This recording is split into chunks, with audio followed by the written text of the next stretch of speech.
आला अजून एक मेसेज आला.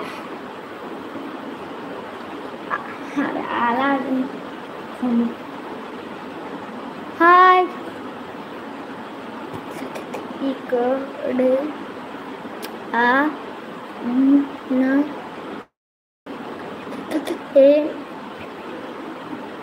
इथं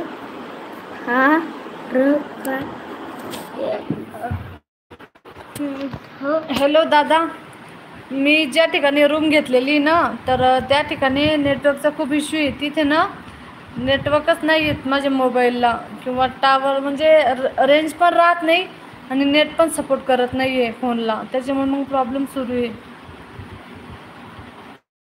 बघते मी आता काहीतरी नाही मग काय बंद करावं लागेल चॅनल. काय करू?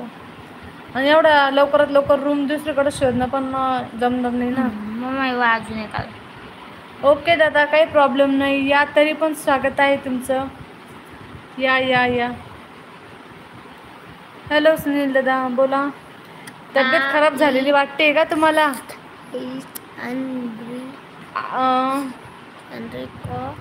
आळंदीला.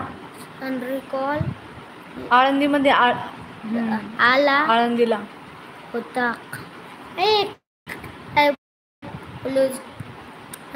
कॉल आला होता ताई. सॉरी, कॉल आला होता. त्यांना फोन आलता ना, मग ते कॉल आला होता. मग ते न सांगता चालले गेले ना लाईव्ह वरून, म्हणून मग सॉरी बोलले.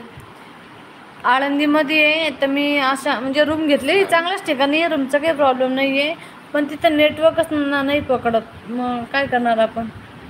रूम मालकींचं पण तसंच आहे, किंवा माझं सिमचं तसंच आहे. आणि घरात गेला ना डायरेक्ट अजून एक मेसेज आला बघ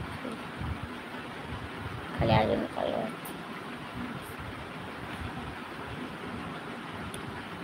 आळंदीमध्ये आहे का तुमचे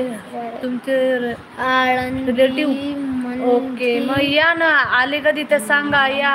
माझे लेस काय म्हणते रिलेटिव्ह काय लेस त्यांचे पाहुणे आळंदीमध्ये.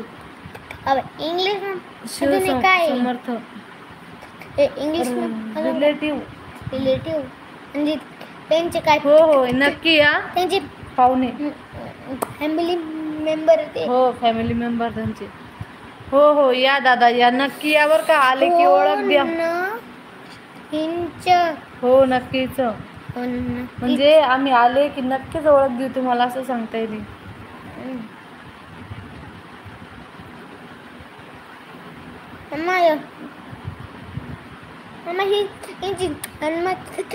का नाही काय असं कोड टाकत राहत्या. बोला पटापट.